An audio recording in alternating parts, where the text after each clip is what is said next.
Bonsoir à tous, même si ça fait un petit moment qu'on est ensemble et qu'on a pu faire plus ample connaissance. Ce soir, on a comme invité la très célèbre Sonia Dayan-Herzbrun. Je sais pas comment, je sais jamais prononcer votre nom. Je l'ai prononcé différemment pendant 3 ans. Mais parce que c'est voilà. Oui, c'est de l'histoire ça aussi. C'est l'histoire. Voilà. C'est toute une histoire. Et puis vous pourrez nous en parler si l'occasion présente. Et donc, vous êtes professeur émérite à l'Université Paris-Cité. Vous êtes sociologue et philosophe politique. Vous dirigez la revue Tumulte. C'est très important parce qu'il y a beaucoup de belles choses à lire sur Tumulte. Donc, merci pour ce projet de vie. On vous a décerné en 2016 le prix France Fanon, c'est ça. Donc, c'est là. Ouais, il y a de quoi être fier. c'est l'association caribéenne de philosophie, c'est ça, exactement. Caribéenne d'honneur. Voilà. Donc, à travers ces quelques éléments, on va dire biographiques, on arrive à comprendre que vous vous intéressez à des thématiques différentes, à des zones géographiques différentes. Et c'est très riche, donc ça va nous permettre de pouvoir aller sur plusieurs terrains différents. Okay. Pour préparer cette soirée, j'ai lu un texte que vous avez traduit de Lewis Gordon, votre ami, et qui du coup parlait vraiment très concrètement de décolonisation du savoir. Oui. J'aimerais bien que du coup vous nous présentiez, vous nous introduisiez ce que Lewis Gordon et vous-même entendez par décoloniser ou décolonisation du savoir. Oui, c'est un texte qui est déjà un peu ancien.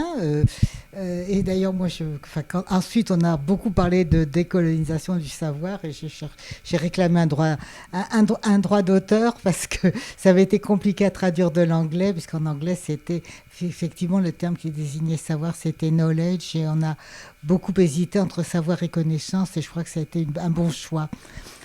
Décoloniser, c'est-à-dire que décoloniser le savoir, c'est déjà prendre conscience que le processus de connaissance lui-même a été colonisé et est colonisé, qu'il y a une colonialité du savoir, c'est-à-dire qu'il y a eu une oblitération, une élimination de tous les savoirs venant des pays colonisés, et puis également une élimination des sujets du savoir, c'est-à-dire que les colonisés ne sont pas de véritables sujets, et en particulier ne sont pas des sujets de savoir. Donc décoloniser le savoir, c'est un projet, parce que c'est extrêmement compliqué.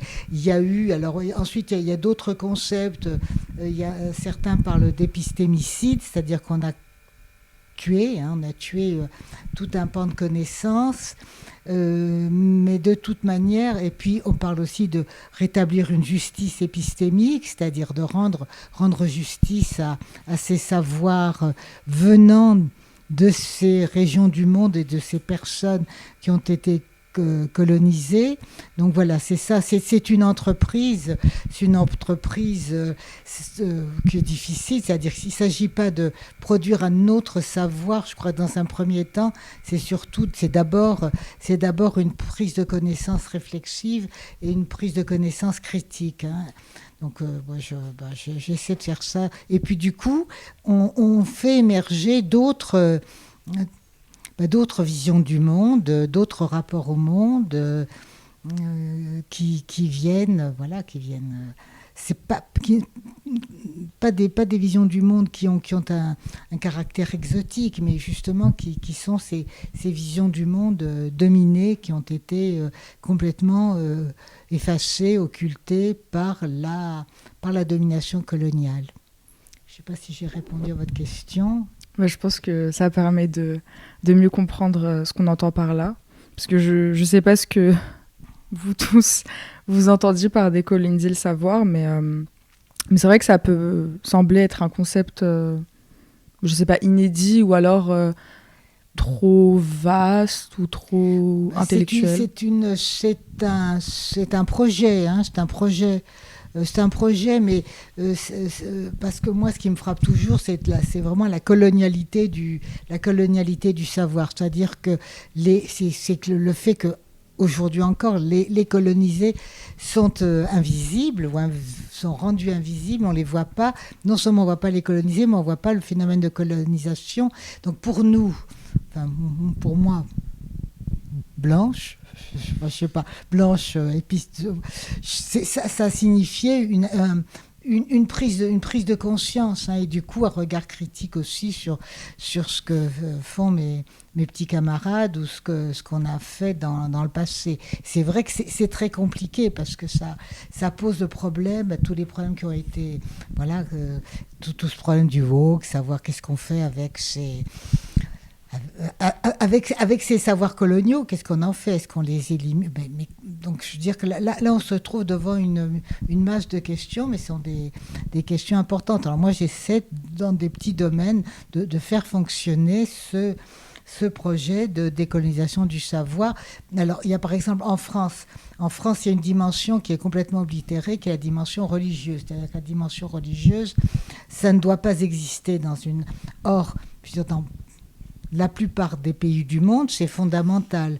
Donc, remettre, le terme même de religion, d'ailleurs, c'est un terme qui doit être discuté. Ça, c'est encore un autre problème. Mais c'est déjà reconsidérer que par exemple, que le rapport à une transcendance, que le rapport à la divinité, etc., ça peut informer nos normes, nos conduites, notre rapport au monde, la façon dont nous percevons le monde, dont nous connaissons, c'est quelque chose qu'on doit réintroduire. Et en France, c'est extrêmement, extrêmement difficile. Hein. Mais voilà. Alors, par exemple, il y a quelqu'un qui observait ça très très finement. Il s'appelle Dipesh Chakrabarty. C'est un philosophe qui appartient au courant des Subaltern Studies et il insiste beaucoup là-dessus. Je crois qu'il enseigne, je sais pas, à l'université de Chicago, je pense. Et il insiste sur cette dimension en disant, ben voilà, les Occidentaux, j'aime pas ce terme, c'est très général, c'est un terme très approximatif, rejettent ce mode de connaissance. Or, pour nous, c'est au centre c'est quelque chose dont on ne peut pas se défaire. Donc, voilà, ça c'est un exemple parmi d'autres. Hein.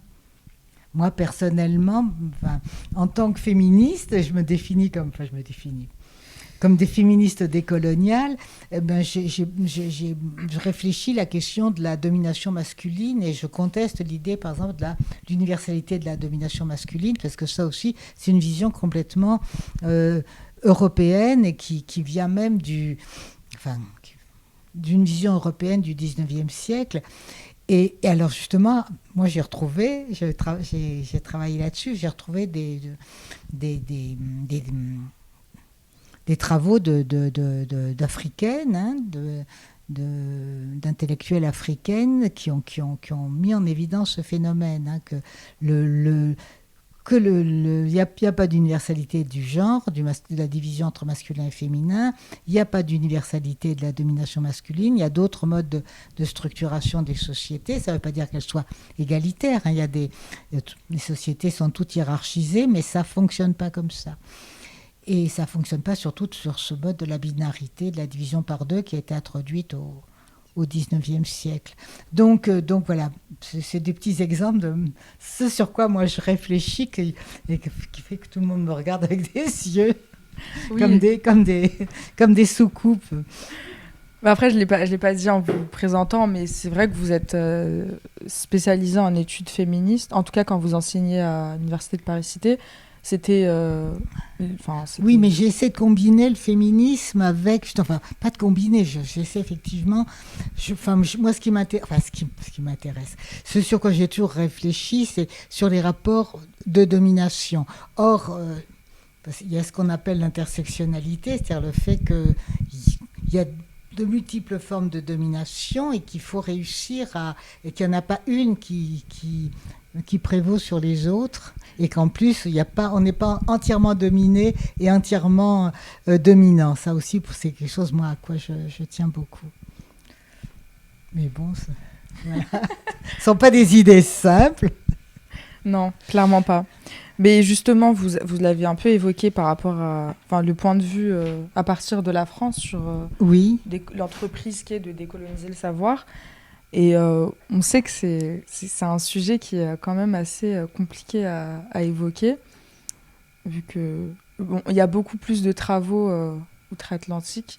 Justement, il y a même des Oui. intellectuels français qui sont mobilisés davantage en dehors de France qu'en France, en tout cas sur ces thématiques. Oui, ben en France, je veux dire que la France est un pays sexiste et colonialiste. Je ne peux pas dire les choses autrement.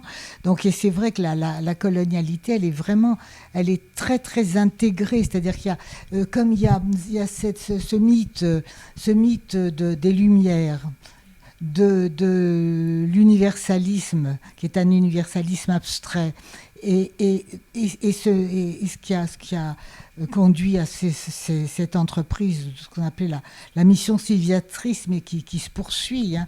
Je crois qu'en France, il y a vraiment, on est accroché à cette idée d'un savoir universel qui se serait constitué à partir des Lumières, et il y a une très grande difficulté à mettre en question ce caractère monolithique, hein, je ne peux pas dire les choses autrement. Donc, et c'est vrai qu'il y a alors la pensée décoloniale, elle s'est développée, bien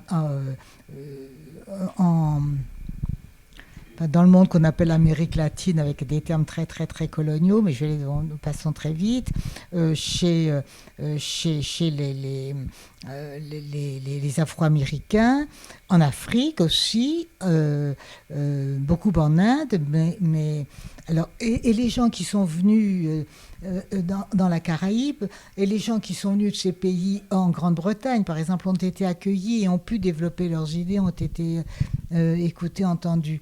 Mais en France, il y a eu un mur qui s'est élevé, et on ne veut pas entendre ces choses-là. On a beaucoup, beaucoup, beaucoup de mal.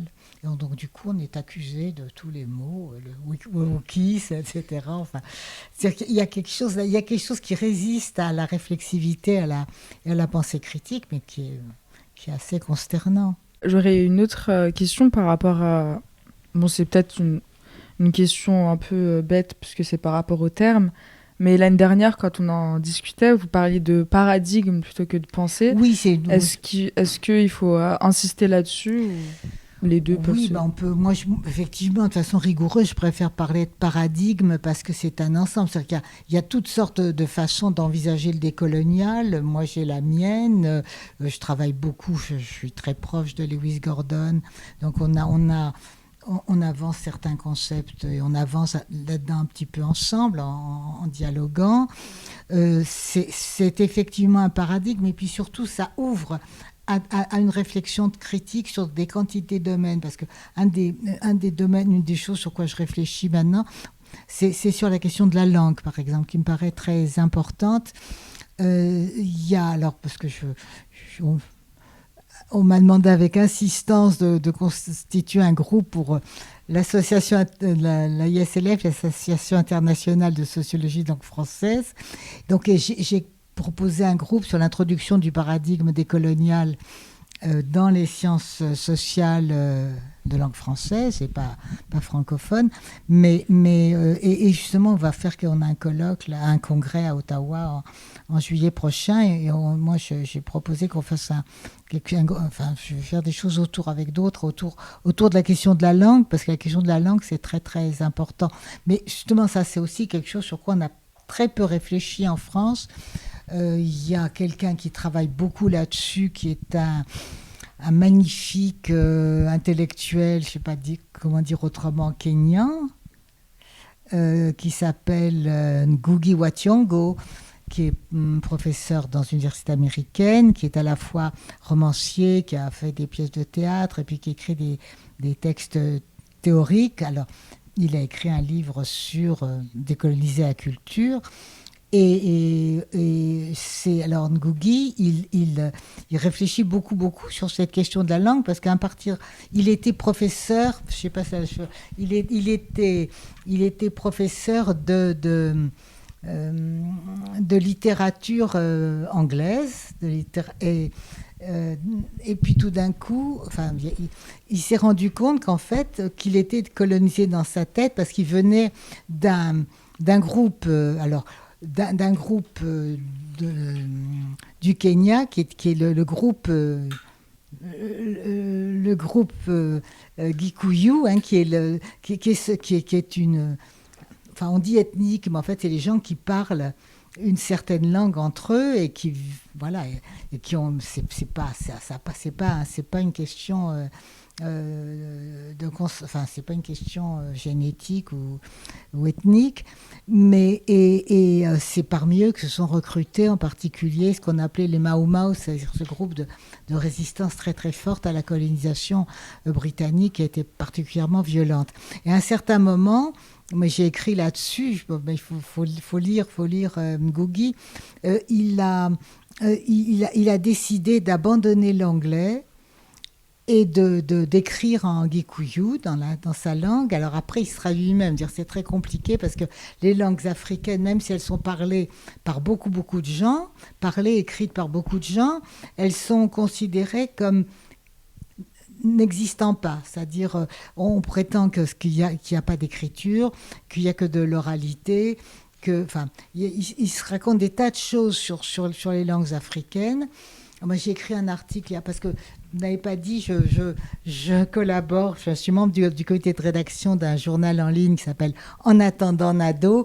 Donc, j'ai rendu compte récemment d'un livre qui a été publié en anglais il n'y a pas très longtemps, justement de Ngugi, sur cette question de la langue. Et j'en ai rendu compte en même temps d'un livre de quelqu'un de magnifique qui s'appelle Ariela Azoulay. Voilà. Et qui pose aussi la question de la langue. Et donc, voilà. Par exemple, et j'ai une amie, alors justement, vous voulez faire un réseau qui est Haneta Vete Kongolo, qui préside l'association des philosophes caribéens, qui est martiniquaise et qui enseigne dans une université américaine et qui travaille, elle, en particulier sur le créole et sur tout ce qu'il y a dans le créole. Donc, la minorisation, qui est une minorisation politique de ces langues, hein, ça exclut tout parce que des rapports au monde, des concepts, des choses qui ne peuvent s'exprimer que dans ces langues-là. Hein, par exemple, quand on parle d'universalisme, moi, je ne m'y reconnais pas. Quand en bantou, on dit Ubuntu, je me reconnais dans ce concept. Donc, voilà. Et ça aussi, ce sont des problèmes très, très importants qu'on a beaucoup de mal à soulever en France. Hein. Parce qu'on considère que traduire, que les termes sont équivalents, c'est pas vrai. Il y a des pensées qui sont différentes et que les rapports entre les langues sont des rapports de domination, des rapports de hiérarchie, et qu'en excluant une langue ou en la minorisant complètement, on efface un rapport au monde, une façon de dire le monde qui n'existe que dans cette langue. Alors ensuite, il faut essayer effectivement de trouver des moyens, des périphrases, et on peut trouver, bien sûr, pour faire passer une autre pensée. Voilà. Mais l'Ubuntu implique aussi un rapport au cosmos, hein, et pas simplement le fait d'imposer une vérité commune qui vient d'en haut, qui vient des conquérants. Oui, par rapport à votre gêne à utiliser, à mobiliser l'universalisme, vous parlez plutôt de pluriversalisme. Oui, de pluriversalisme, bien sûr.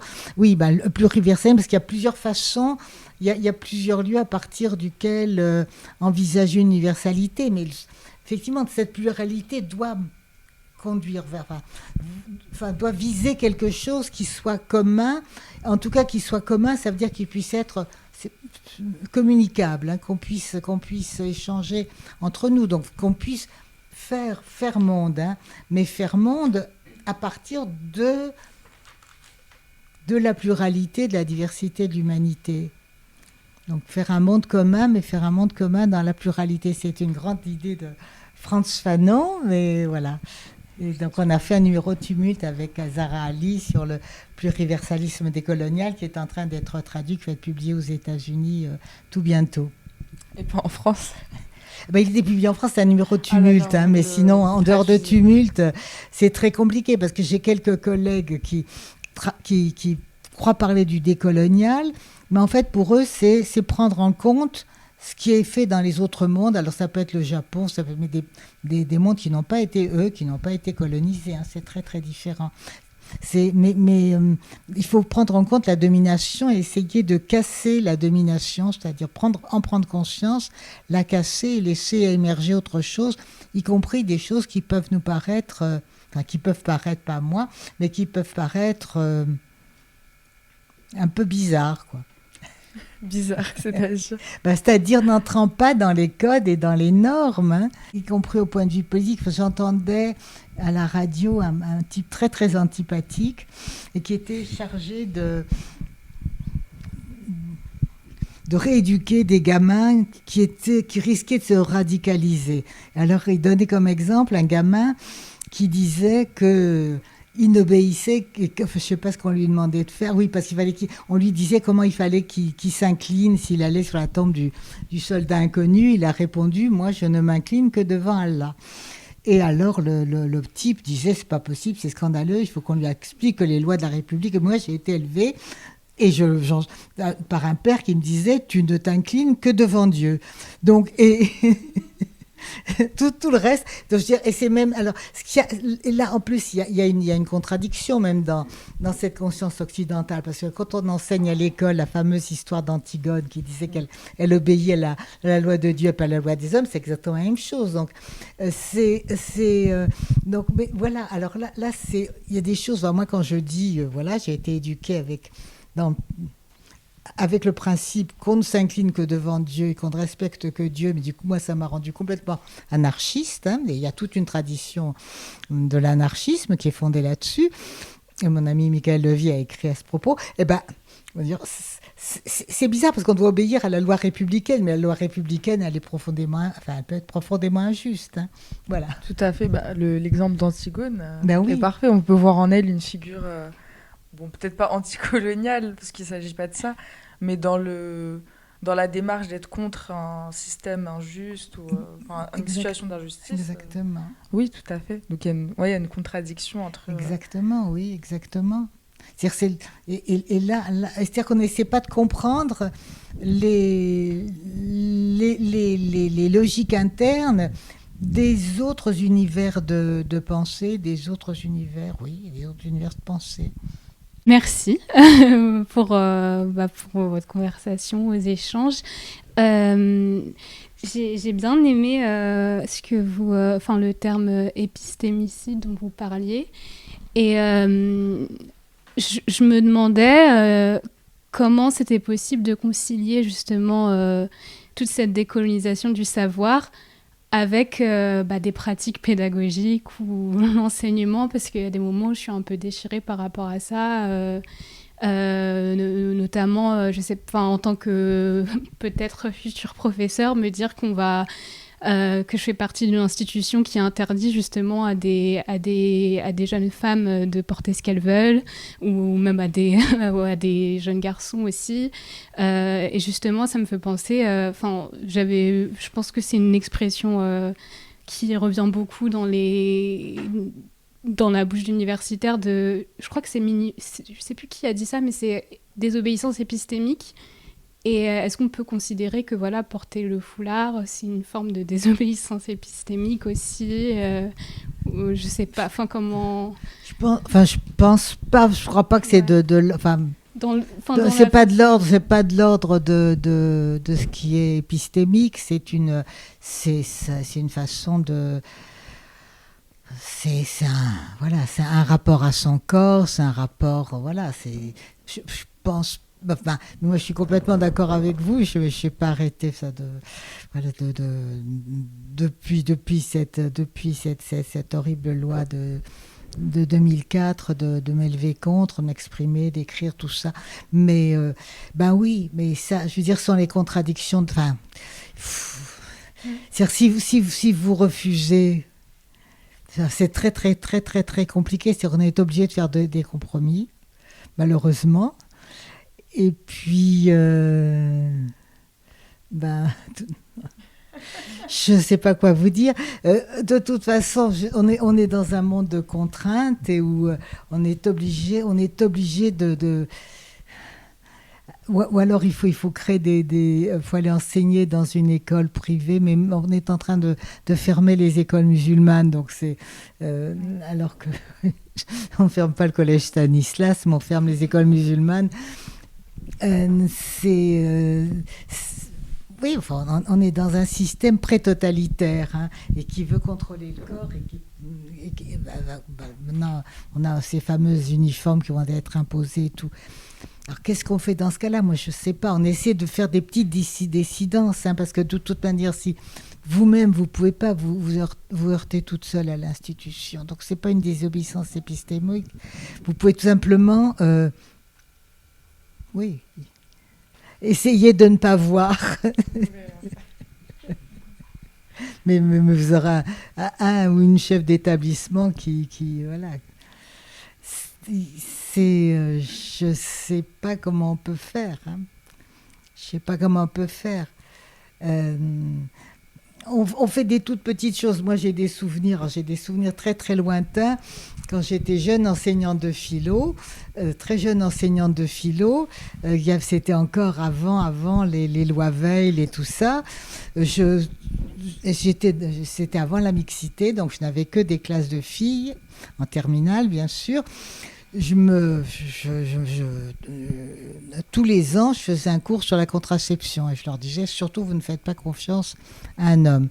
Mais donc je leur donnais l'adresse du planning familial le plus proche, etc. Je leur expliquais. C'était c'était hors programme. À l'époque, on ne parlait pas du tout de ces choses-là. Bon, c'était des tout petits trucs, hein, je veux dire. J'ai jamais été dénoncée pour ça. Enfin, je ne sais pas si j'ai été tellement efficace, parce qu'une de mes meilleures élèves, que j'aimais beaucoup, elle est tombée enceinte tout de suite après sa classe de philo. Elle appelait sa fille Sonia. Ah, au moins.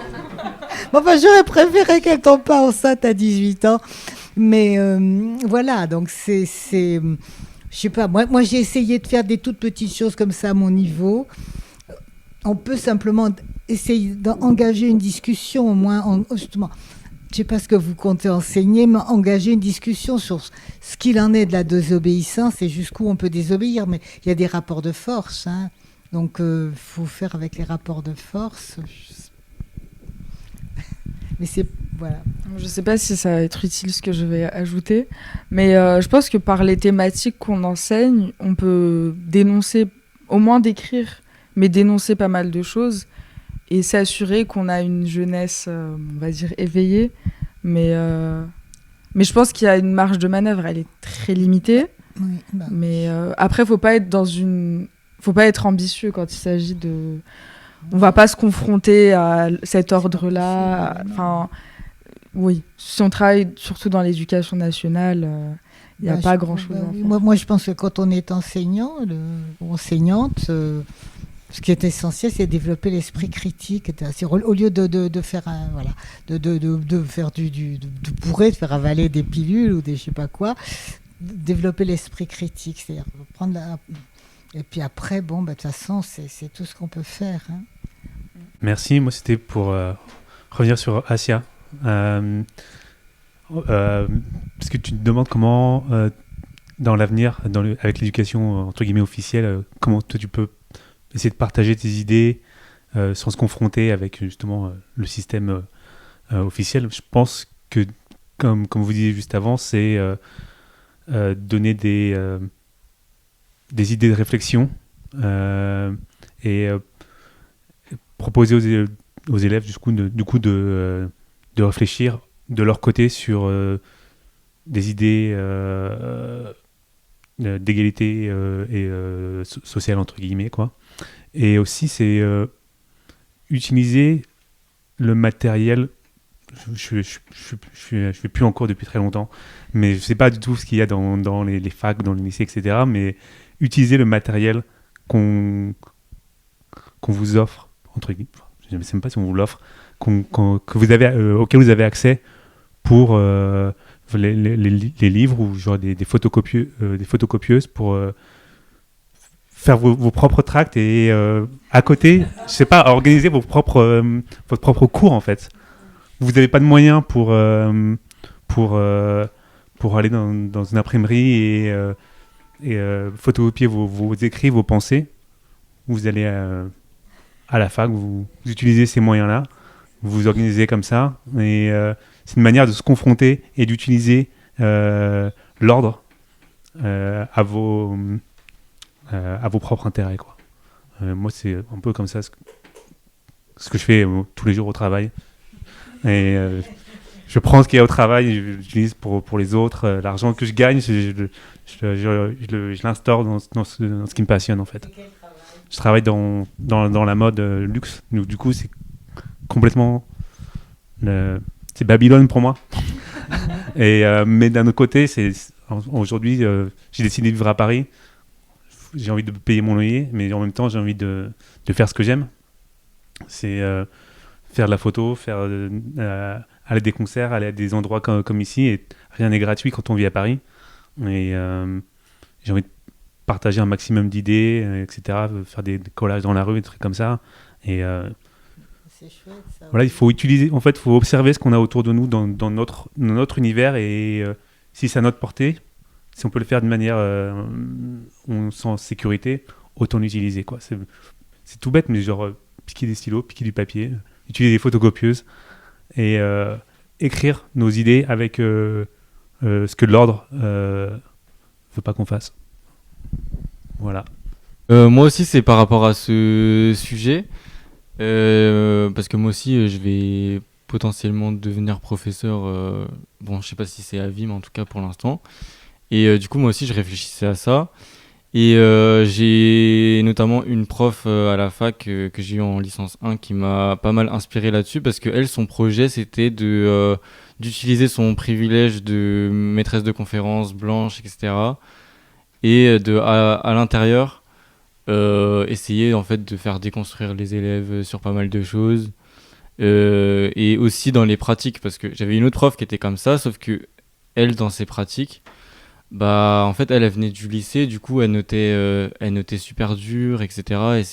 Et du coup en fait même si elle enseignait du savoir autre, bah en fait je pense que ça passe aussi par aussi les pratiques, en sachant que l'école, bon après la fac c'est différent, mais si on est à l'école par exemple, bah c'est un peu un espace déjà inégalitaire, etc. Du coup ça doit aussi passer par les pratiques qui doivent essayer de compenser un peu et d'avoir conscience que l'école aussi c'est une institution inégalitaire, aussi une institution, aussi le fait d'avoir des gens assis toute une journée devant un prof qui parle, c'est aussi une manière d'enseigner la discipline, etc. Du coup je pense que c'est aussi des choses à déconstruire, et du coup bah je pense qu'il y a des choses qui sont possibles. Après bah c'est sûr qu'on va se faire mal voir par les autres profs, peut y avoir peut-être des signalements. Du coup, il faut aussi voir par rapport à la légalité ce qui est légal ou ce qui n'est pas légal, etc. Donc, c'est vrai que c'est compliqué.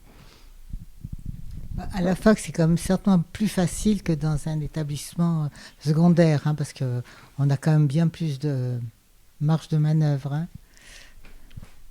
Ouais, puis aussi pour revenir à toi, Asia, il y a aussi... Il y a aussi l'aspect un peu punitif de l'enseignement actuellement. Moi, je sais que pendant toute ma scolarité, ça a été que du punitif, ça a été que de la compétition. Et je sais que tout l'aspect critique que j'aurais pu acquérir, notamment lors de cette période, je ne l'ai pas eu. Parce que j'étais dans une logique punitive. J'étais dans une logique où voilà, le savoir, c'était quelque chose qu'il fallait qu'on me tambourine et que j'ingurgite. Et voilà, et en fait, je pense que... si on veut changer les choses à l'intérieur, il faut aussi réapprendre l'entraide aux élèves. Si on veut pouvoir leur inculquer aussi des fois des savoirs décoloniaux, il faut savoir aussi leur inculquer l'entraide, la solidarité, les encourager. Moi, j'avais un prof qui nous encourageait à copier, à tricher en fait. Et qui notait limite les élèves sur ça, quoi. Et du coup, on y prenait du plaisir, on allait en cours. On savait qu'on n'avait pas la boule au ventre à avoir pour la mauvaise note, parce qu'on allait avoir tous des bonnes notes de toute manière, mais que derrière, on pouvait s'entraider. Donc du coup, ça devenait vraiment un plaisir d'arriver à ce cours, de participer. Il y avait très peu d'écrit, beaucoup d'oral. Et du coup, en fait, c'est là où on a réussi à passer un cap du savoir punitif à un savoir où on prenait du plaisir. Et c'est là où après, derrière, pour inculquer tes idées, je pense que t'as un peu plus de largesse, en tout cas au niveau de tes élèves. Moi, j'avais une question par rapport à votre autobiographie. Je l'ai lue il y a 1 an et demi. Comment ? Ouais. Elle m'a beaucoup fait du bien parce qu'en fait, je me suis retrouvée en vous. Est-ce que c'est pas une manière pour vous, quand on parle de décoloniser le savoir, c'est aussi, vous parlez de subjectivation de soi. C'est un terme aussi que j'ai découvert grâce à votre livre. En fait, on est dans un, comment dire, quand on grandit dans une société, on est entre guillemets minoritaire ou descendant de sujets colonisés. En fait, on n'est pas dans un monde qui est fait pour nous et on va pas forcément prendre en comment dire. Après, moi, j'ai eu la chance, grâce à mes parents, j'ai eu accès aussi à une éducation en dehors de l'éducation nationale. Voilà, nos parents nous ont inscrits à l'école arabe, etc. Mais est-ce que, en partant de votre expérience personnelle, vous êtes descendante d'une famille qui a été exterminée pendant l'Holocauste. Vous parlez beaucoup de votre rapport à la religion juive, à votre père. Vous étiez, je crois, caché dans les Cévennes, je crois.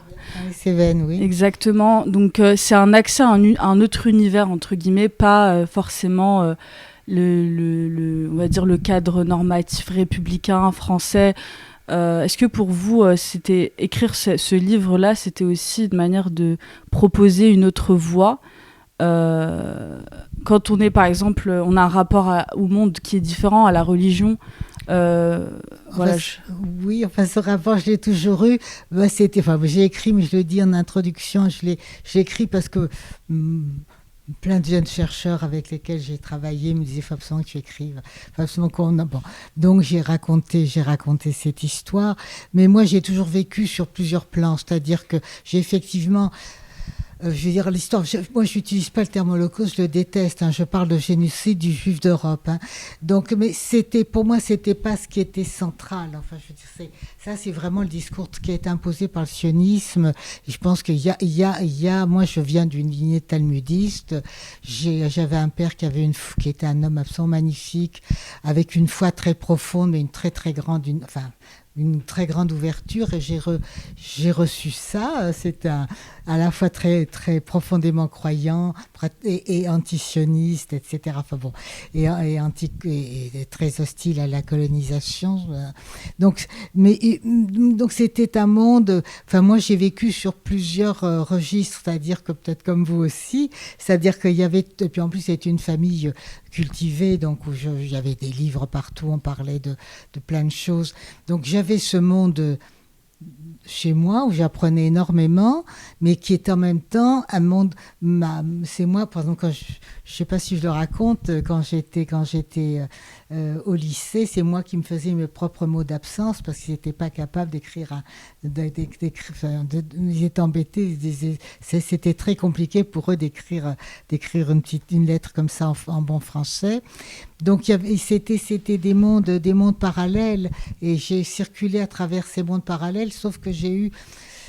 La question pour moi, ça a été de l'assumer publiquement, c'est-à-dire de pouvoir en parler publiquement, et donc d'une certaine manière, effectivement, de m'unifier. Mais j'ai très vite pris conscience que si j'étais devenue sociologue, c'est à cause de ça. C'est-à-dire que la France, moi, je les regarde, c'est pas ma socialisation à moi, et je me suis beaucoup plus retrouvée dans le monde arabe, qui était beaucoup plus proche de ma façon de faire, de mes valeurs. Donc effectivement, quand je vais dans un pays arabe, c'est tellement difficile maintenant. Je veux dire, c'est une des choses qui me désespère. Je me sentais chez moi. J'avais une communication immédiate. C'est-à-dire qu'il n'y avait pas, alors qu'avec les Français, j'avais à comprendre comment ils fonctionnaient. il y avait le rapport à enfin, il y avait plein de choses. Donc, mais ça m'a permis de prendre la distance. Mais c'est vrai que c'était, donc, effectivement, c'est une expérience très particulière. C'est une expérience très particulière, mais j'ai une amie qui m'a demandé l'autre fois, mais finalement, pourquoi tu as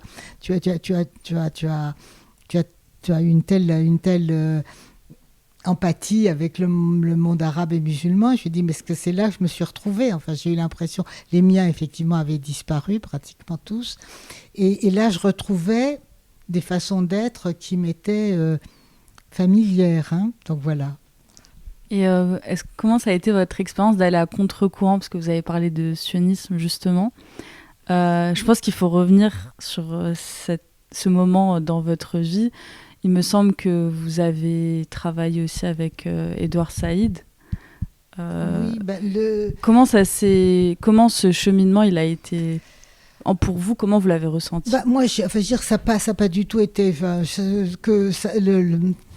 Il n'y a jamais eu de rupture pour moi parce que mes parents appartenaient à une tradition qui était complètement oubliée, une tradition juive qui était une tradition antisioniste. Il y a un bouquin qui est sorti tout récemment, j'ai fait un papier dessus dans le monde diplomatique, fait par des copines de l'UJFP, ce qui était qu'on, de toute façon... Dieu nous a donné la loi par la terre, et puis de toute façon, il n'est pas question d'aller en Palestine tant que le Messie ne sera pas revenu. Donc il fallait attendre le Messie, donc il faut attendre longtemps. Donc, et j'avais absolument, vraiment, c'était complètement exclu. Et puis, pour moi, ça n'a pas été une rupture, simplement, moi j'étais... mais je suis restée très longtemps, comment dire... Je connaissais très peu les mouvements palestiniens et j'étais marxiste, que je suis toujours, et internationaliste, et je veux dire cette espèce de nationalisme guerrier des Palestiniens. Moi, à l'époque, j'enseignais à Nanterre, on les voyait tenir des stands habillés en treillis militaires et tout. Moi, ça me plaisait pas du tout, et ça me plaisait, et j'étais pas non plus attirée. J'étais pas du tout attirée par Israël. Je ne voulais pas mettre les pieds. Mais il y a eu effectivement un choc en 1982 au moment de la guerre du Liban, où cette horrible invasion a été faite par un gouvernement qui prétendait, comme il continue à le faire aujourd'hui, à parler au nom des Juifs. Et on sait, à ce moment-là, il y a une espèce de réaction. Donc moi, j'ai pris l'initiative avec quelques autres de lancer un mouvement qui s'appelait l'Appel des Juifs contre la guerre du Liban. Et puis, à partir de là, tout a commencé, c'est-à-dire que j'ai rencontré des Palestiniens et je suis tombée en amour, c'est-à-dire que je me suis rendu compte, j'ai découvert, alors après j'ai pas arrêté d'aller, je peux plus maintenant, mais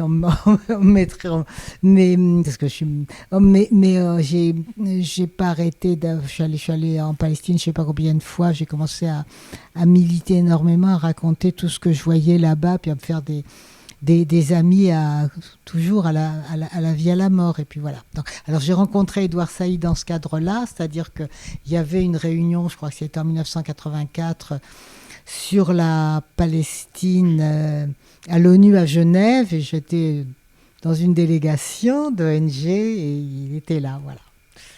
Donc mais après pour moi c'est un engagement toute ma vie. Enfin je veux dire là depuis le 7 octobre,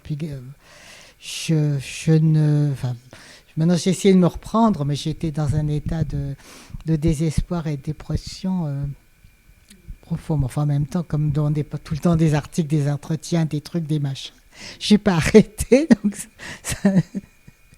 voilà. Et je suis encore en train d'écrire là-dessus pour En attendant Nado. Merci. Je me suis interrompue pour venir vous retrouver. Ah bah c'est gentil. Et je prépare un livre aussi sur la question. Désolée de monopoliser la parole, j'ai peur des silences. Justement, puisque vous parlez de votre engagement antisioniste, est-ce que vous pourriez peut-être nous en dire un peu plus aujourd'hui, parce que c'est vrai qu'il y a une semaine, j'étais avec Inès Imtinen et Mathieu, Et on avait rendu hommage à un professeur israélien. Israélien, oulala, pardon, Palestine. Non, mais c'est le stress. Gazaoui qui a été tué. Et à un moment, il y a un monsieur qui nous a arrêtés et il... On était devant la Comédie Française. En fait, on voulait rendre hommage parce que c'était une action globale avec plein d'autres pays. On n'était que 4, mais bon, c'était une action symbolique. Et donc, il y a un passant qui... Oui, un passant qui nous a arrêtés. Je crois que ça a duré... 1 heure. Ouais, au moins 1 heure. Et au début, il nous a dit « Je peux vous poser une question ?» En fait, il voulait savoir qu'est-ce qui nous motivait autant dans cette cause. Il nous a demandé si on était autant motivés par d'autres massacres. Et puis, il a cité les Ouïghours. Et puis ensuite... demander de justifier. Est-ce qu'on était aux Est-ce qu'on était manifestations debout contre Bachar el-Assad? Est-ce qu'on était aux manifestations pour dénoncer le génocide des Ouïghours? Pourquoi la jeunesse milite pour la Palestine? En fait, ce qui sous-entendait, c'était que la jeunesse issue de l'immigration était antisémite. Voilà. Oui, ça c'est. Moi aussi, je suis très régulièrement traitée d'antisémite. Hein. Et même. Je sais pas où je vais en venir. Puisque c'était par rapport à l'engagement militant.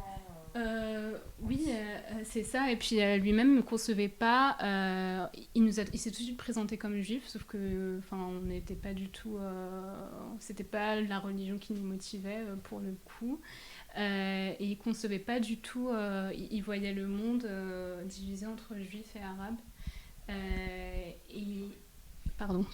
Oui. Et il concevait pas du tout un intérêt pour ce que vous disiez, pour le monde arabe entre guillemets.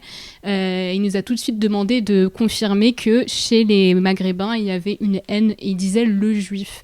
Et en fait on pouvait pas dire le juif comme on peut pas dire la femme. Enfin ça. On refusait de dire. Oui. Non, puis c'est pas vrai en plus. Enfin moi je c'est pas vrai, mais il faut lire Ariel Azoulay. Oui, c'est voilà. Ce qu'on lui a dit de faire. Parce il n'a pas voulu. Voilà, on avait mis une photo par terre et il y avait beaucoup de vent, donc on avait posé le livre d'Ariela Aïcha Azoulay. La résistance des bijoux, oui. Ce magnifique livre. livre. Oui, il est magnifique. Hein. Oui, mais il n'en avait rien à faire. Non, mais ça, c'est...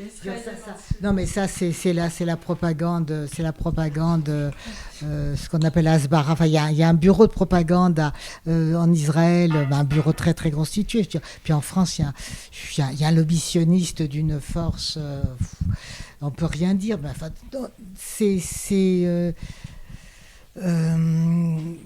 il vient de m'arriver d'ailleurs une mésaventures à propos de mon livre. Je pense que c'est à cause de ça, à cause de mes prises de position, parce qu'il doit en principe être traduit en anglais par un éditeur qui est un éditeur très décolonial, qui est en fait Kenyan à moitié, enfin qui est un Kenyan vivant à Ottawa, Firoze Manji, qui est un type merveilleux. Et donc, on a fait une demande au Centre national du livre d'aide, de subvention à la traduction. Ça a pris au moins un mois de constituer un dossier. Et ils n'ont même pas examiné. Ils ont envoyé à mon éditeur une lettre en disant qu'ils ne pouvaient pas examiner ce livre, qui n'était qu'un témoignage. Alors, je pense que c'est une question politique. Non, mais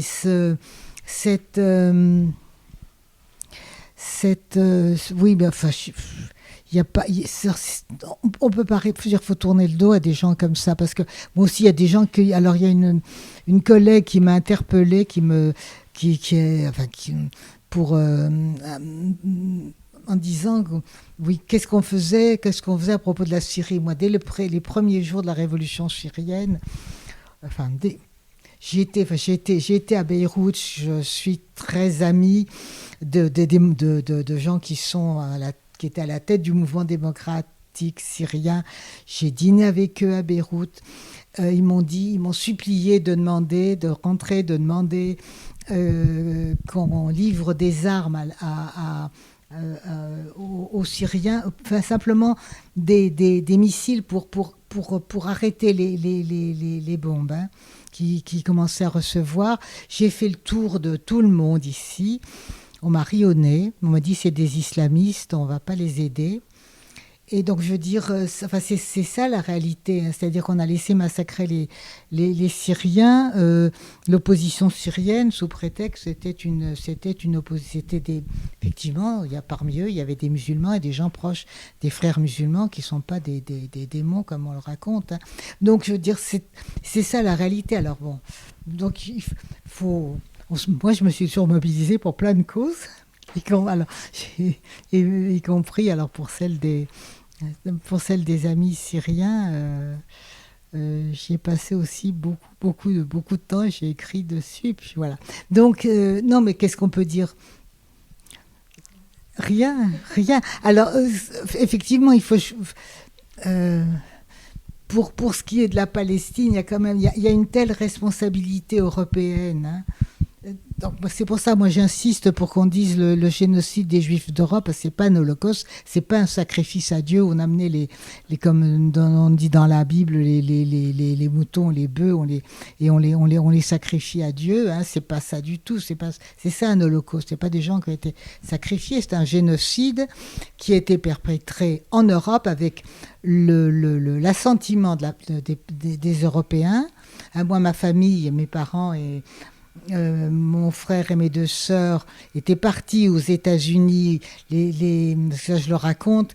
Mais ils n'ont pas été autorisés à débarquer sur le sol américain parce qu'on ne laissait pas entrer les Juifs aux États-Unis, même s'ils fuyaient le nazisme. C'était pareil pour la Suisse. Je veux dire, c'est ça la réalité. Moi, bébé, on a été arrêté par la gendarmerie française, enfermé dans un camp en France, dirigé par un commandant français pour attendre. Donc, je veux dire, c'est ça la réalité. C'est une vraie complicité. Et puis ensuite, maintenant, et après, pour se débarrasser des Juifs, ceux qui restaient, on leur a dit voilà, vous avez une patrie merveilleuse, allez là-bas. Et comme ça, on a créé une pointe avancée de l'Occident.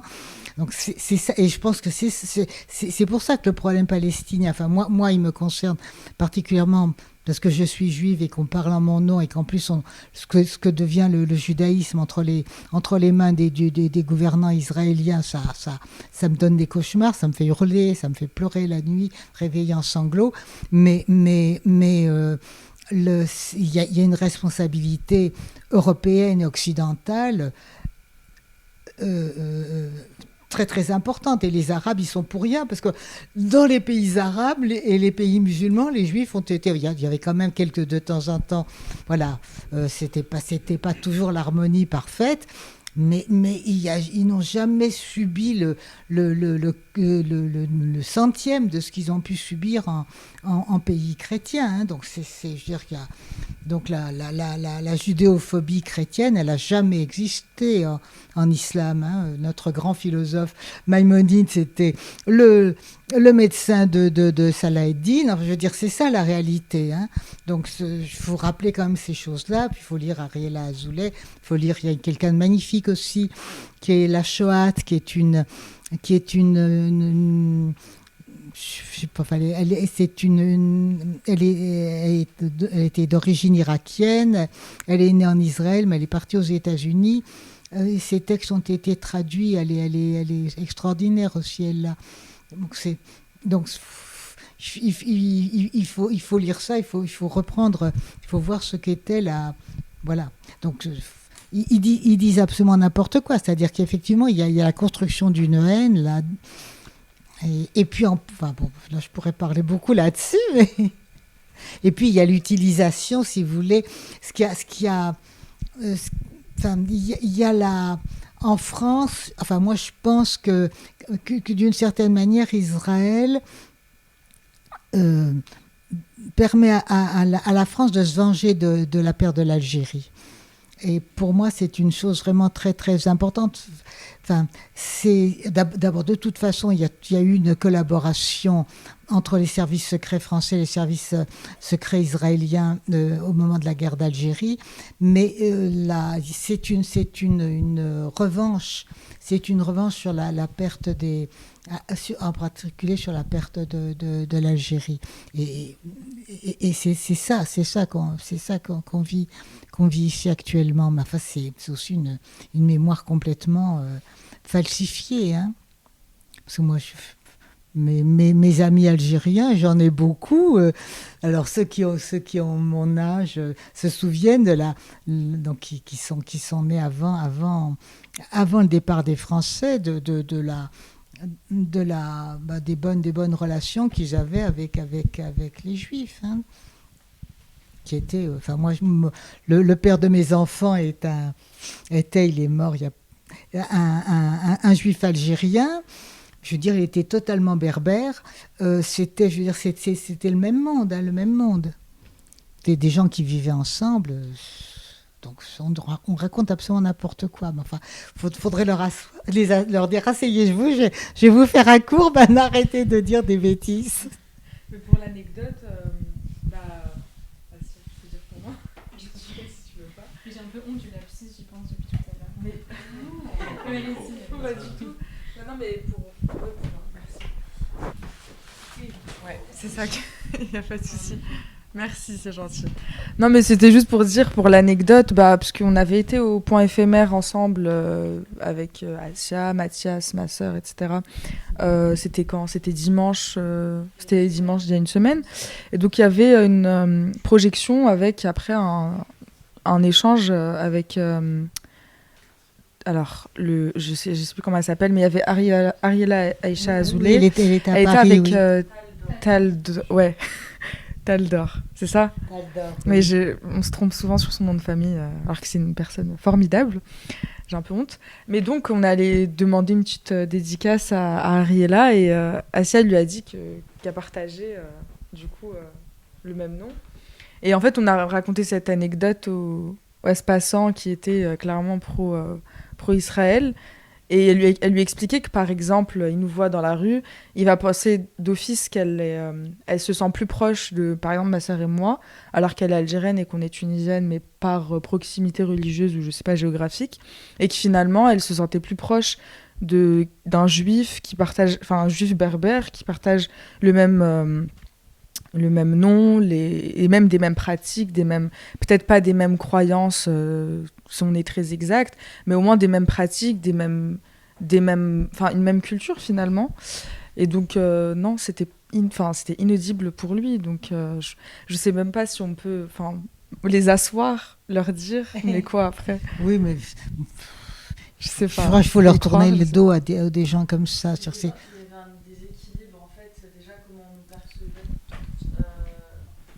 Mais c'est juste une anecdote. En gros, je pense qu'il est arrivé en pensant savoir mieux que nous. Donc, il y a encore cette question de décoloniser le savoir. En fait, il nous percevait comme des jeunes. Je ne sais pas qu'est-ce que ça veut dire, jeunes issus de l'immigration. Mais il s'est dit qu'en fait, on était débiles, clairement. Il a voulu nous psychanalyser, vraiment. Je veux dire, on est des sujets parmi tant d'autres. Chacun a sa vision du monde, des choses. Et en fait, il ne s'attendait pas à ce qu'on lui réponde, parce que je pense qu'il y avait aussi une certaine malhonnêteté intellectuelle de sa part. Et il n'était pas là vraiment pour chercher des réponses à ces questions, mais plutôt de nous imposer sa vérité. Et il a vu qu'on n'était pas réceptifs. Et en fait, on donnait des arguments rationnels, en fait. Et je pense, dans ce cas-là, il ne faut pas parler avec ces gens-là, tout simplement. Voilà, c'était juste pour préciser. Mais et encore une fois, en fait, on est emprisonné dans ce... En fait, on pense que la colonisation, c'est fini, etc. Mais on est emprisonné. En fait, il y a un signifiant, il y a un signifié. Nous, on hérite de quelque chose.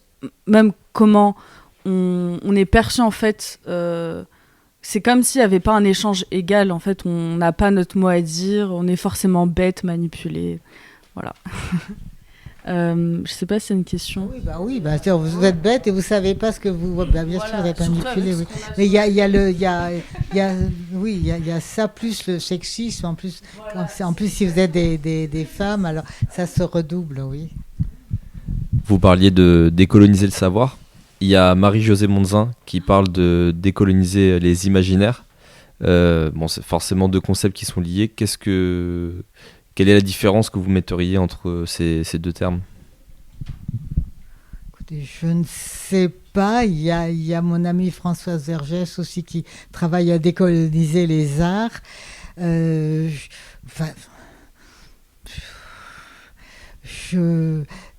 si vous voulez, moi, là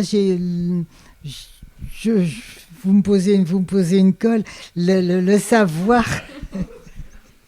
Je pense que les deux sont extrêmement liés, mais Marie-Josée Monzin, elle travaille effectivement elle travaille sur l'image. Hein. Moi, je travaille effectivement sur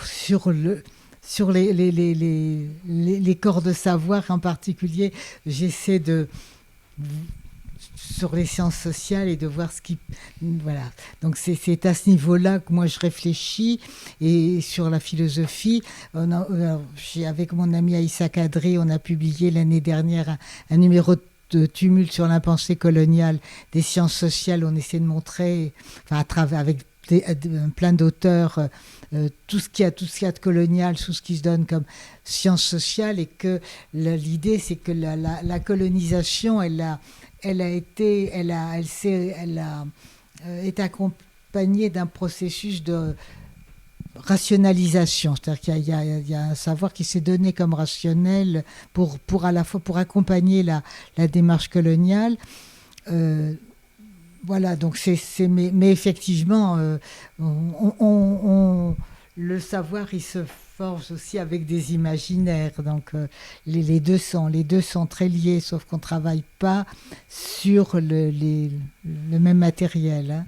Mais alors il y a des choses intermédiaires, alors comme par exemple le cinéma, et puis voilà, et puis toutes les représentations, l'art. J'étais allée une fois, Françoise Vergès m'avait fait venir au musée de la Croix. Il y avait une exposition il y avait ce très très grand tableau de la mort de Sardanapale. Et alors elle m'avait demandé, il y avait un petit public, d'expliquer en quoi c'était orientaliste, mais quelqu'un comme Édouard Saïd n'a jamais travaillé sur les images. Hein. C'est pour revenir notamment sur la notion de subjectivisation dont vous avez parlé et dont Mtine a parlé aussi. On a l'impression en vous écoutant que votre antisionisme, il vient notamment de votre judéité, et donc que ce soit raccordé à des notions religieuses, donc la notion de la terre et du Messie, comme à des notions historiques, donc notamment une certaine forme à la fois de rébellion et aussi d'identité, une relation à l'identité et à la comment dire, et voilà, en tout cas au rejet en tout cas des identités qu'on pourrait imposer à certains sujets. Comment est-ce que vous expliquez notamment que de par le sionisme et la nouvelle interprétation de la religion qu'en fait le sionisme, il y ait des réactions aussi différentes donc sur des sujets? Parce que c'est peut-être un peu confus. Est-ce que vous arrivez à comprendre ou pas? Non, mais j'arrive à comprendre. Moi je récuse aussi complètement le concept d'identité. Hein. Je dis jamais. Et puis la subjectivation, c'est pas exactement ça. Moi, c'est s'affirmer comme sujet. Alors, dans une histoire, hein, mais moi, ce que j'ai essayé de dire, c'est que mon antisionisme n'était pas en rupture avec ma propre histoire. Mais maintenant, il y a aussi, pour moi, il y a aussi une attitude profondément, une critique radicale de la colonisation qui est bien antérieure. C'est-à-dire, c'est mon histoire, mais c'est l'opposition, par exemple, à la colonisation de l'Algérie. Enfin, moi, l'entreprise coloniale, j'ai toujours trouvé insupportable. Mais oui, alors la religion, il n'y a pas, si vous voulez. Alors là, il faut lire Talal Assad. Il y a des toutes les interprétations sont possibles. Hein. Toutes les interprétations sont possibles. Une religion, Talal Assad, il parle de l'islam comme d'une tradition discursive, mais le judaïsme, moi j'ai écrit là-dessus aussi, c'est aussi une tradition discursive, c'est-à-dire que vous avez des textes, et à partir de textes, on lit, on interprète et on invente des pratiques en rapport aussi avec le monde qu'il y a autour. C'est pour ça que les mêmes textes peuvent aboutir à des pratiques totalement différentes. Il y a la même chose dans l'islam, il y a la même chose dans le christianisme. D'un côté, vous avez la théologie de la libération, puis de l'autre côté, vous avez les interprétations les plus fascisantes du christianisme. Donc, moi, personnellement, je me rattache à un courant de théologie de la libération, d'une interprétation du judaïsme qui va dans le sens d'une théologie de la libération. Et je ne suis pas la seule. Il y a un mouvement aux États-Unis qui s'appelle Tikkun, dont je fais partie, et qui va dans ce sens-là. Alors, voilà, si vous voulez, on a un corps de texte, et à partir de ce corps de texte, qu'est-ce qu'on en fait ? C'est-à-dire que l'islam, ça peut être les féministes musulmanes, mes copines, ça peut être aussi l'Arabie saoudite. Hein. Donc, voilà. Est-ce que vous êtes musulman vous-même ? Non, ben voilà. Si vous voulez, ce sont des religions. Non, mais pardon, mais ce sont des religions, si vous voulez, ce sont sûrement pas des religions. C'est Al-Assad explique, ce sont des traditions discursives où ce qui est fondamental, c'est l'interprétation, la démarche de l'interprétation. Et donc, on interprète individuellement et on interprète en groupe. Et en fonction de ce qu'il y a autour de vous, alors moi c'est en cela aussi que je me sens, voilà. Et donc effectivement, s'il y a des salopards qui prennent les textes à la lettre, moi j'ai eu un échange avec un de mes amis récemment, à partir de l'histoire d'Amalek, que vous connaissez peut-être pas l'histoire d'Amalek, si, voilà. En fait, on a entendu parler d'Amalek, mais on ne sait pas ce que c'est.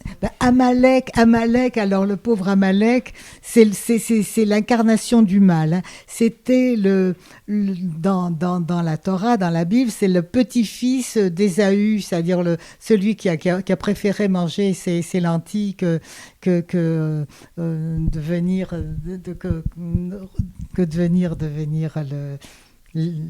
qui a vendu son droit d'aînesse à Jacob pour contre un plat de lentilles.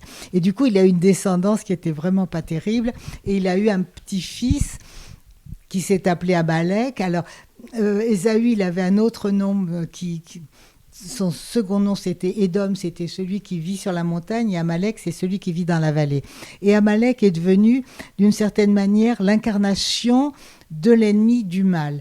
Donc il y a plusieurs passages comme ça dans la Bible où on dit qu'il faut combattre Amalek et qu'il faut l'anéantir, etc., qu'il faut le supprimer de la face de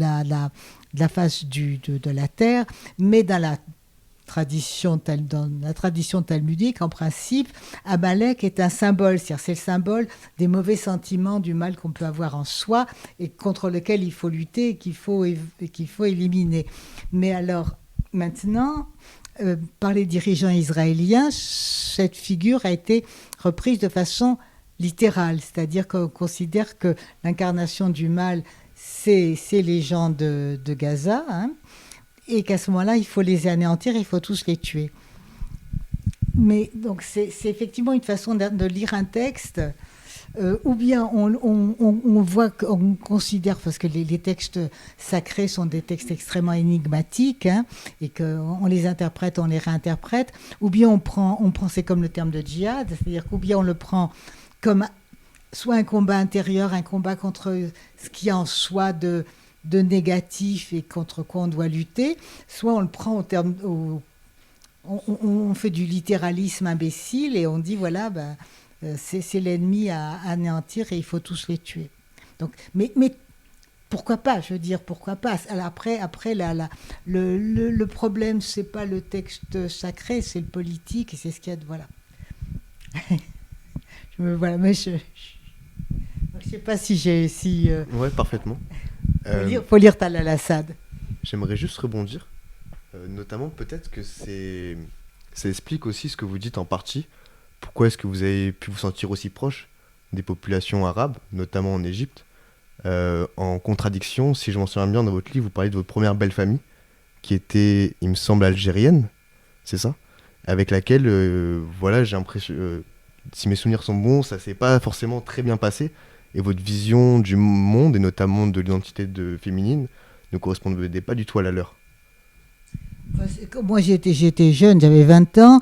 Il y avait des questions, effectivement, culturelles, hein, et à l'époque, voilà, c'était et des questions aussi de classe sociale, hein, parce que moi je venais d'une famille une famille bourgeoise, en plus avec une éducation très très féministe, avec hyper cultivée. Je me suis retrouvée avec une belle-mère qui savait ni lire ni écrire et dont et qui considérait que les femmes devaient être soumises enfin, je veux dire, il y avait toutes ces questions-là, hein. C'était donc après il y a une, je veux dire, il y a des, il y a différentes, il y a plein de conjugaisons de possibilités de gens qui viennent d'un même lieu. C'est très, et considérer que, on me disait qu'une femme qui travaille, elle travaille pour tromper son mari, c'était très très compliqué, hein, voilà.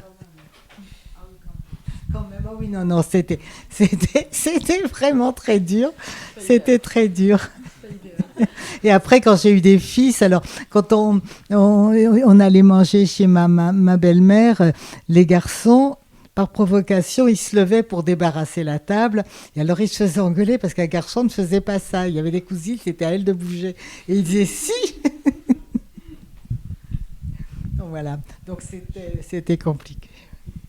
Vous avez parlé du rapport entre la colonialité du savoir et le rapport avec la spiritualité qu'on peut avoir en France. Et est-ce que vous pouvez développer dessus, ou est-ce que vous pouvez... Enfin, vous êtes intéressé un peu au sujet, parce que moi, quand je vous ai entendu dire ça, ça m'a un peu étonné, mais enfin, pas vraiment étonné, mais c'est vrai que c'est quelque chose c'est une parole rare, parce que c'est quelque chose qu'on peut ressentir, mais pourtant... je sais plus ce que je voulais dire.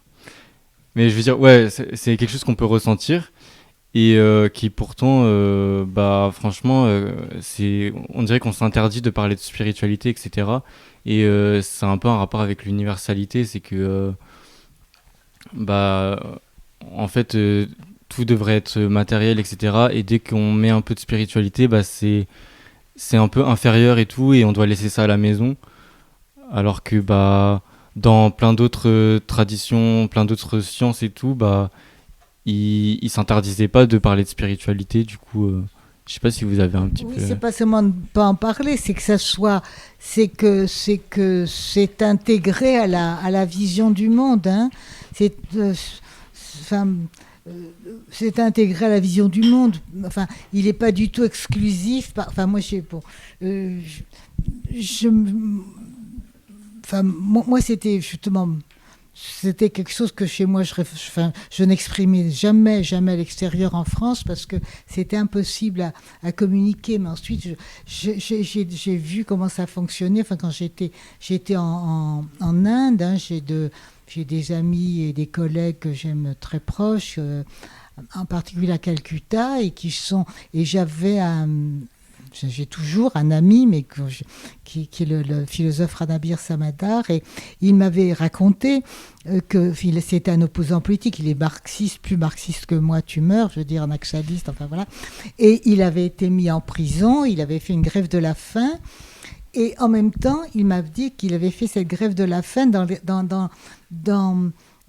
la pensée de l'hindouisme, de la valeur, en même temps qu'ils défendent totalement les droits des musulmans. Je veux dire, il y a des façons d'être croyants aussi comme dans la religion hindoue, qui peuvent être politiquement investis très différemment. C'est-à-dire que ce sont des phénomènes politiques et pas des phénomènes religieux, contrairement à ce qu'on nous raconte.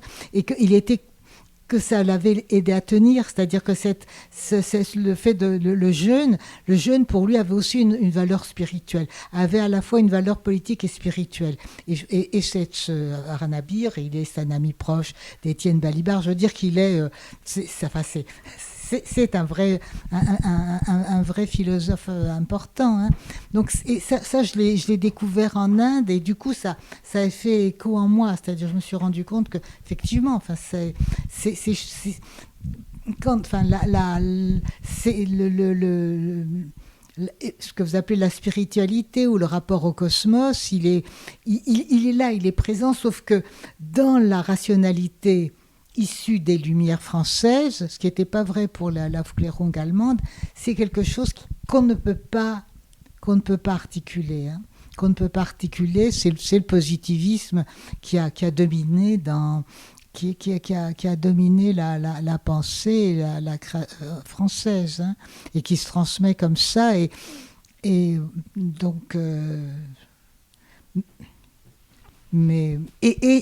c'est aussi, mais en même temps, c'est quelque chose qui est présent dans la plupart des pays du monde, et en particulier dans les pays colonisés. Moi, je dis toujours, Dieu n'est pas mort partout, hein, parce que tout le monde dit Nietzsche, etc. Dieu, je dis, c'est pas vrai.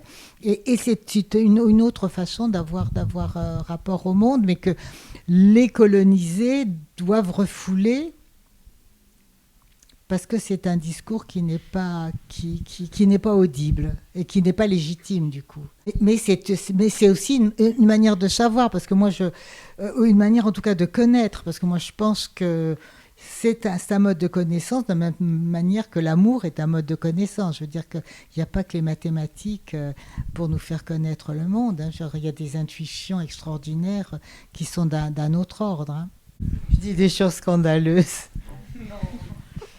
Et la musique, moi je suis musicienne, et la musique en particulier, je veux dire, la musique, même Adorno, qui est mon philosophe, même Adorno, moi la musique est la moitié de ma vie, hein. Mais par exemple, même Adorno, donc le grand penseur de la théorie critique, dans ses textes sur la musique, dans ses textes sur Beethoven, il dit qu'à un moment, la musique nous approche de Dieu, et il y a quelque chose de l'émotion, même donc c'est présent, mais lui se permettait d'écrire ces choses-là, mais quand vous lisez, mais on le trouve dans les éditions anglaises, enfin allemandes d'Adorno, mais c'est quelque chose que, enfin moi j'ai essayé de le dire une fois dans un colloque justement sur Adorno, mais des gens me regardent avec des yeux comme ça, parce que ça paraît bizarre, voilà. Or, c'est quelque chose qui a été vraiment, moi je pense que ça fait partie d'une forme de la forme française de colonialité du savoir, de l'élimination de cette dimension-là. Tout à l'heure, vous avez dit que vous avez du mal avec le terme de l'identité. Est-ce que je peux avoir quelques précisions? L'identité, j'utilise jamais l'identité. Je pense qu'il y a des modes d'identification. On est pluriel. On change tout le temps. À partir du début du XXe siècle, on nous a collé des cartes d'identité, c'est-à-dire on nous oblige à... Mais on est multiple, on est pluriel, on est fluctuant. C'est très très bien exprimé dans la littérature. Hein. On n'est ni la même ni le même... selon les gens auxquels on s'adresse, selon les situations dans lesquelles on se trouve. C'était le poète Rimbaud qui disait « je est un autre ». Donc moi, je ne crois pas du tout à l'identité. Effectivement, on est identifié par les autres, et puis on a des modèles identificatoires et on a des processus d'identification. Mais l'identité, moi, c'est quelque chose que... Voilà. Parce que si on me demandait quelle est mon identité, je ne saurais pas le dire, hein. Je saurais. On se construit tout le temps, hein. On se construit tout le temps, et puis on se construit selon ce qu'il y a, ce qu'il y a autour de nous, les gens, les choses, et puis on n'arrête pas de bouger. Donc, ouais. Mais c'est vrai qu'on en parle tout le temps d'identité. On nous a collé des cartes d'identité, donc effectivement, il faut qu'on puisse répondre. Mais c'est aussi une manière, c'est une pratique policière, hein, l'identité. C'est un concept policier. Ouais, c'est intéressant que tu as rebondi là-dessus. J'ai pas tilté sur votre question de l'identité. Moi, par exemple, j'étais adopté quand j'étais tout bébé. Du coup, j'ai grandi en France par une famille française blanche avec une éducation catholique. J'ai fait que du privé et j'ai jamais jamais tilté en fait différence de couleur de peau avec l'éducation française blanche. Et j'ai du mal avec les années. Mais ces dernières années, en fait, j'ai eu une espèce de... J'arrivais pas à m'identifier avec qui que ce soit, en fait. J'étais pas admis avec les Français blancs, et j'étais pas non plus... J'arrivais pas à me reconnaître, et j'étais pas non plus admis avec mes connaissances d'origine non française, en fait. Et j'ai toujours un manque au niveau d'une culture, une racine plutôt. Et au niveau de l'identité, je me considère pas du tout français parce que ça me parle pas, mais j'ai pas non plus de connexion avec mon pays de naissance qui est Madagascar. Mais ce que vous venez de dire, en fait, ça me parle. Quand mon temps libre, en fait, je le passe dehors. Je passe dans les rues à regarder les gens, les écouter, discuter un peu avec eux. Et c'est un peu comme ça que je me forge, ou pas que je me forge, mais que je m'identifie, en fait. Soit je me reconnais avec leurs propos, ou que ça m'intéresse, ou que je sois en désaccord. C'est là où je me reconnaissais avec les autres, en fait. C'est une espèce de reflet ou de connexion.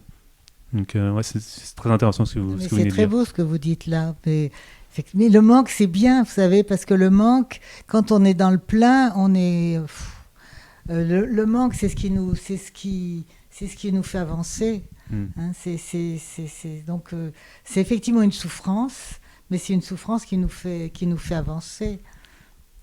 Et mais votre expérience, moi il a été mon étudiant dans une autre vie, mais il est grand-père maintenant, et c'est un peu mon fils.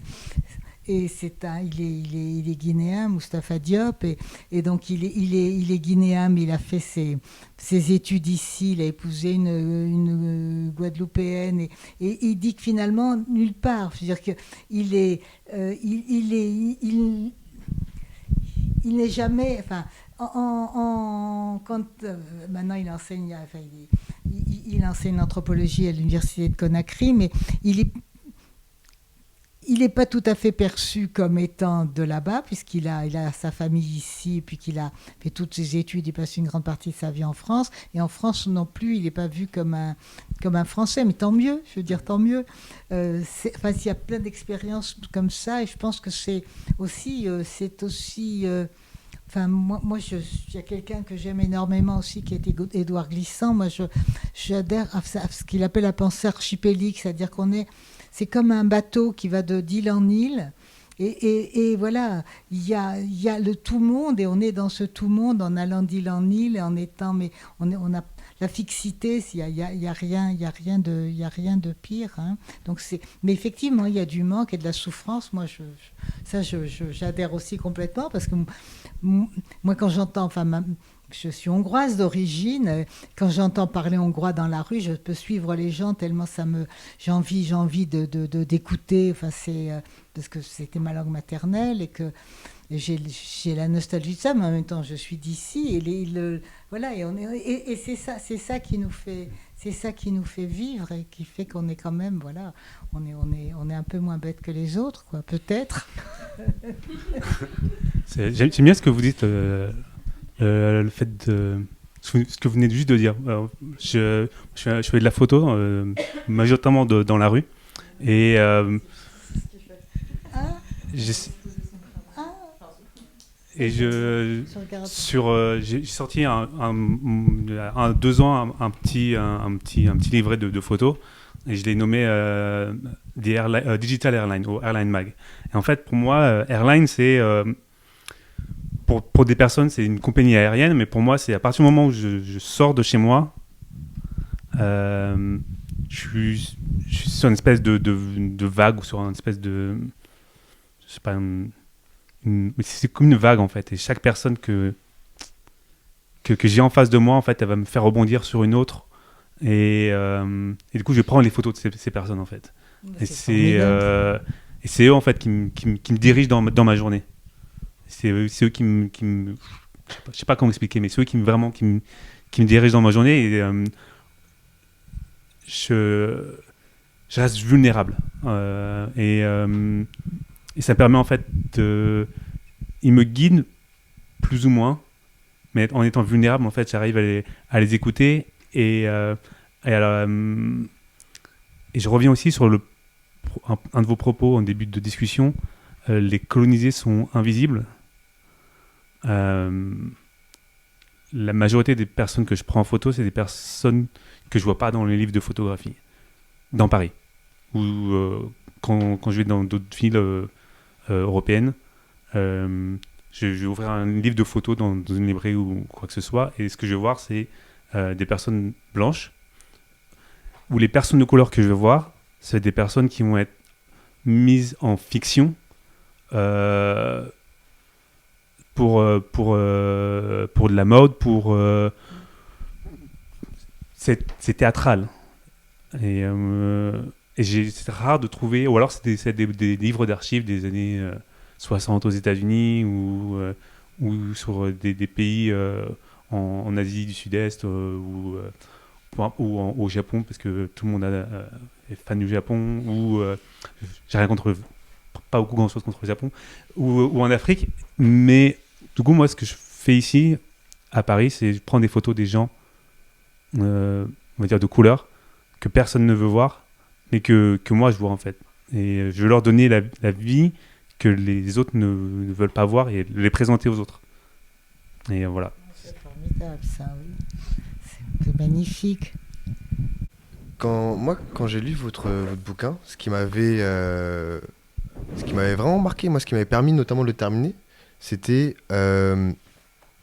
que il y avait, on voyait une forme de parcours dans votre bouquin, même si c'était pas chronologique. En fait, on voyait une forme de parcours de pensée. Et donc, du coup, notamment, ce que j'avais trouvé vraiment sympa, c'était une capacité à se remettre en question et être honnête avec soi-même, notamment dans vos erreurs. Bon, en tout cas, moi, c'est ce qui a fait que j'ai réussi à empathiser. Voilà, moi, je voulais savoir un peu ce que vous en pensez, ce que vous avez à dire par rapport à ça. Notamment parce que des fois, j'ai l'impression que quand on prend un rôle, le rôle de prof que vous avez eu, en fait, il n'y a pas le droit à l'erreur, en fait. Et en fait, un refus, du moins, de montrer qu'on a tort. Là, j'ai un peu l'impression que vous avez pris le contre-pied de ça. En fait, vous avez commencé par dire, notamment, moi, ce qui m'avait un peu parlé, c'était dans votre parcours dans le féminisme.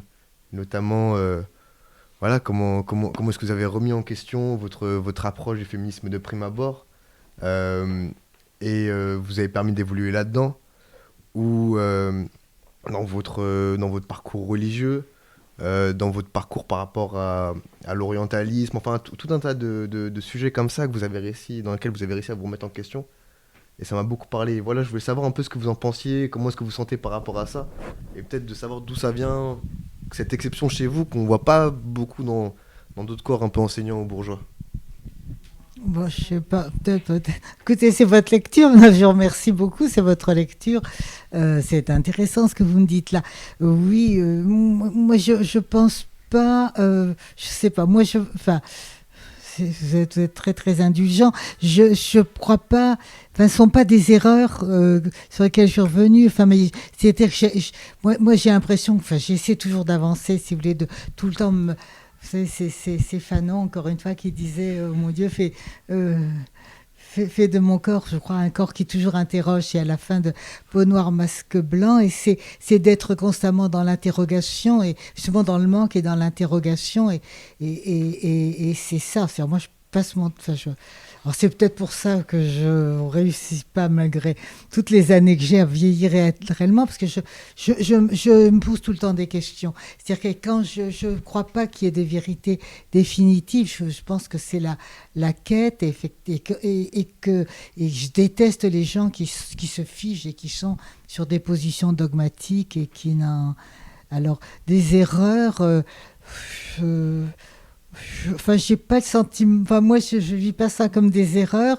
Je vis ça comme des étapes, et des étapes ensuite j'ai franchies, mais il y a aussi des choses que moi j'ai le sentiment moi d'être très très fidèle à moi-même, mais effectivement dans une quête permanente, dans une interrogation permanente, et puis surtout, je sais pas, comme prof, même tous les anciens étudiants, j'ai gardé des rapports excellents. Moi, j'ai adoré enseigner, je veux dire, mais pas pour donner, mais pour l'échange pour la rencontre et l'échange, c'était des choses formidables. Donc, j'ai